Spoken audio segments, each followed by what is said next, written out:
Hello everyone, welcome to Durrett's Take. Let's get started. So now with the schedule release being out, we know everyone's schedules. I can now go ahead and go for my updated predictions. So before I get started, a couple of side notes. My predictions are based off a few things. One, I assume Aaron Rodgers is not going to play for Green Bay this year. Um, so all the Green Bay games I was deciding they're going to win or not based on Jordan Love starting or even Blake Bortles starting. Um, I also, but I don't have Aaron Rodgers on another team yet because it'd be hard to predict where he's going to be traded. So I can't have him as okay. He's just going to sit out the year. Um, and then for Houston and Deshaun Watson, same thing. I think you just sit out a year if you can't play. And then I think that's all. I would have to. I'll let y'all know if something comes up. But those are the two big things I know that people are going to talk about. Oh yeah, and with Denver, with their QB situation, I'm going to have um, Teddy Bridgewater be the week one starter for them, and then maybe Drew Lock gets in at some point. And then for the Saints, I have Taysom Hill as a starter. But if Jameis Winston starts, I don't think it would change that much for them. But those are just kind of like side notes that are important. Okay, so let's get started. Let's start with the AFC East. For Buffalo, I have them winning the division once again. I don't think a lot of people are going to necessarily disagree with that. I have them at 12-5 record. Some of them I think they can go 16-1 or something like that, but I feel like they'll be good once again, just like last year. I mean, it's hard to go like that level good unless you have like a Chiefs offense and a Bucks or Patriots defense or something like that combined. Which I still think they got some defense question marks on the defense side and their O line. So I don't think they're still a complete team quite yet, but good enough to win a division once again 12-5. Next, I got New England in second. I have them at 11-6, and here's why. One, they got a pretty favorable schedule. Two, with all the opt-outs coming back for New England, most on the defense side, and they bring players like Van Noy back and stuff like that. Their defense is going to be top three. If they're not top three or even top five, that's going to be a disappointment for them. But they're going to be that type of level defense. Now, I'm still not a believer in Cam Newton whatsoever.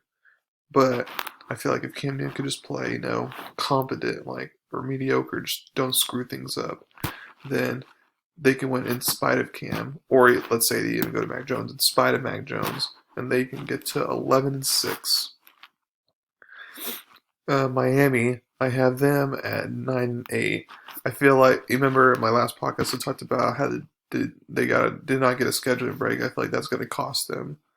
With a bad start, I have them with a 1-4 start, and yeah, they can turn threes out. And then they have, and then I have them stumbling down the stretch as well, just because that's Miami. We saw Tua down the stretch last year. It's like he didn't get any better, so I feel like they can take advantage of some games against teams that are not that good, but against like the really good like playoff level teams, I don't see them getting much wins against playoff teams. In fact, I only have them being one playoff team on their schedule, so actually no two, but that's it. But yeah, I just don't think they're going to be able to make it to the playoffs in 9-8. Next, you get the New York Jets. I had them at 6-11.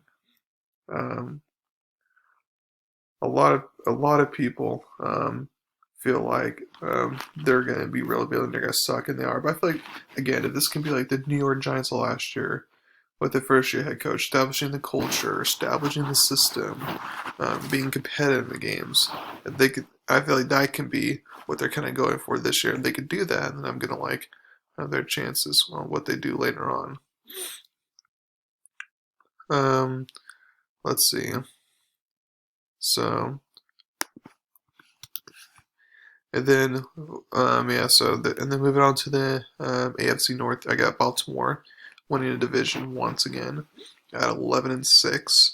I feel like they're gonna basically be a similar team to last year, except now they have some wide receivers, so we'll see like just how much of a difference that makes. Since Lamar Jackson is not like the best passer in my opinion, I feel like there's still kind of a ceiling there, but I mean the offense could be way better though, so watch out for that.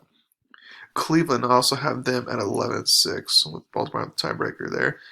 The reason why I don't Cleveland win it outright is because I feel like um, their defense will kind of not be as good as we thought for the first half, just because a bunch of new starters got to figure that out and all that before they find their mojo later on. Um, and then Pittsburgh, I have at 9-8, so also um, not making the playoffs there, just because I don't trust Big Ben. And while Pittsburgh's gonna have a good starting point, I feel like they're gonna dip off once again, like last year, but except they won't win 11 straight. So I feel like they may win like 5 or 6 straight, but then go down. So it's just it's the Pittsburgh O line still scares me, so that's why I don't trust them. And Cincinnati, I have at 5-12. I feel like they'll be entertaining talent once again, especially if Joe Burrow comes back from injury, all successful and all that. But I just don't see um, Cincinnati being playoff contenders quite yet. Now for the AFC South, I got Indianapolis winning the division at 10-7. Like I said in my last podcast, do have a hard schedule. And I still don't trust Carson Wentz that much, but I feel like he'll prove just a little bit, and that's all I need, just a little bit, with Frank Reich as his coach to fix some stuff out of him.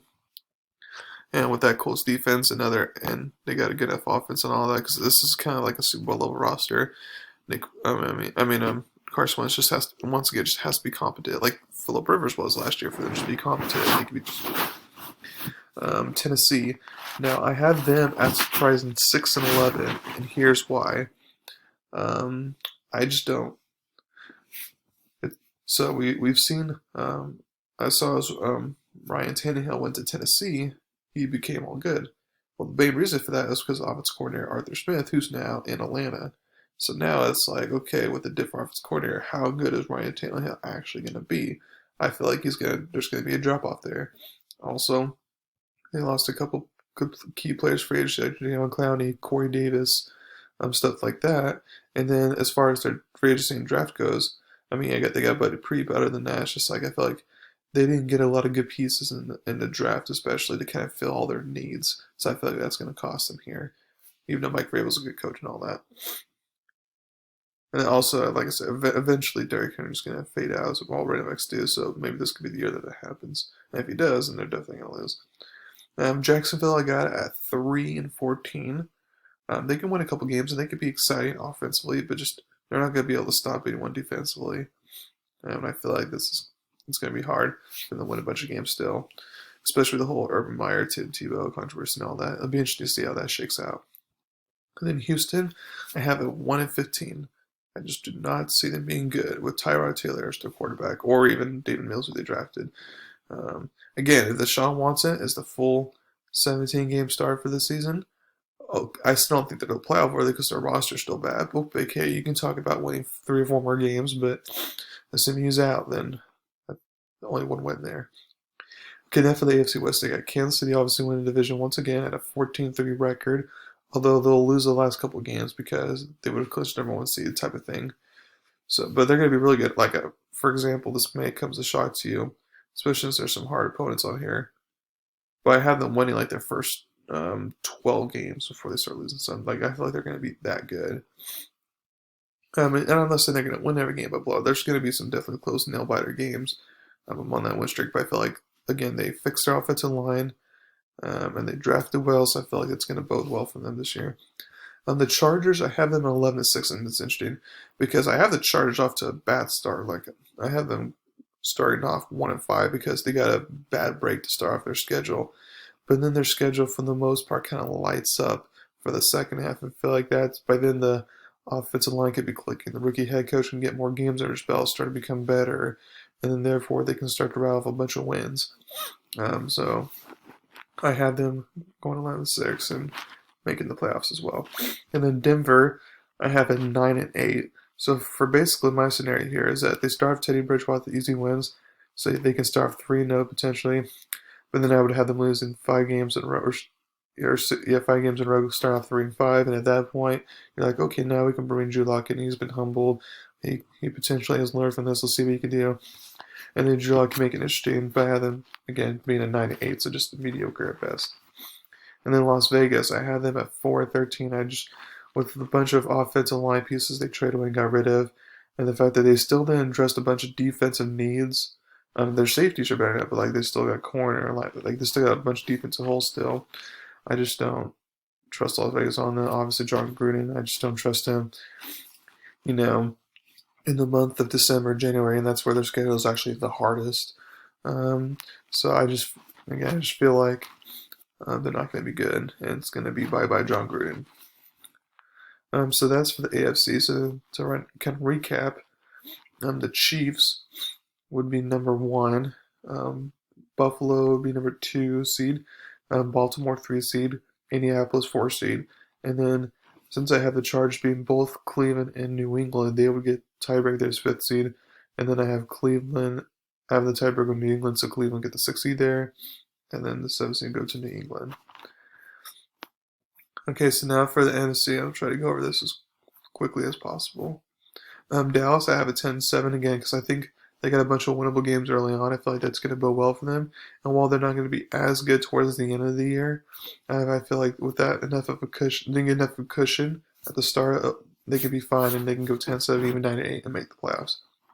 Washington, I have an 8-9. Again, their defense is going to be elite. They had a pretty good draft, but it's just like I do not trust Ryan Fitzpatrick to lead into the playoffs since he's never done that before. I think he's like the best backup he can ever have as a starter. Don't see it. The Giants, I got a 7-10. Again, I don't trust Daniel Jones here fixing his turnover problems, and I feel like, while they're a better team, I admit that. It's like I feel like it's going to cost them some games. And if Philadelphia won a 15, I do not trust Nick Sirianni for one iota, and I feel like their roster needs to be improved a lot. Minnesota have won a division now since Aaron Rodgers won't be playing, according to my prediction. But I had them winning a division only at 8-9 because this is still kind of a retooling team, rebuilding team type of thing. And the Chicago have an 8-9, and I feel like they will start Justin Fields at some point, but it might be, they waited maybe a little too long to start him, and then they weren't able to get that one extra and kind of get themselves in the playoff spot. So I have them both 8-9 with Minnesota winning a tiebreaker there. Green Bay, I have a 4-13 again. Jordan Love's not the answer, neither is Blake Bortles, and then Detroit 3-14. They still got a long ways to go. Tampa Bay, I have winning their division, obviously. I have them at 15-2. They're not going to go undefeated like some people think, but I feel like they'll be able to be just fine. New Orleans, I have a 13-4, which may shock a lot of people. But again, I know they lost a lot of people, but they still have enough very talented people on the roster. And whether it's Taysom Hill or Jameis Winston, I feel like you can win enough games to get yourself to the playoff spot there. Carolina have 4-12. I just still don't trust Carolina's defense, and after Bridgewater said about how they run bad practices with not focusing on 2-minute drills and red zone options a lot, I feel like there's a reason why. And then also Sam Darnold, while he may be better than Carolina, I feel like there's still a ceiling there. In Atlanta, I also have I actually have a 5 and an 11. I still feel like while they'll be good once again offensively, defensively, still be some issues. And then San Francisco, I have winning division at 14-3. If Jimmy G starts and is healthy for the whole season, plays just fine, I feel like they got an easy break schedule and they can do just fine. The Rams, I got 13-4. Again, I feel like they can be just fine, Matthew Stafford and all that, and be really good once again. Seattle also got 13-4. I feel like they'll be bumps on the road early in the season, but I thought they can get a groove on late in the season and still make the playoffs. In Arizona, I have an 11-6, but because the NFC West is so good on, I feel like 11-6 for Arizona is not enough to make the playoffs. So then the recap, it'll be Buccaneers 1, San Francisco 2, Dallas 3, Minnesota 4, and then for the wild card spots, I have Rams 5, Seahawks 6, and then Saints 7. So there you go. Let me know what you think of my predictions here. Please subscribe to my channel and tell everyone about me. Thank you very much, and have a wonderful day.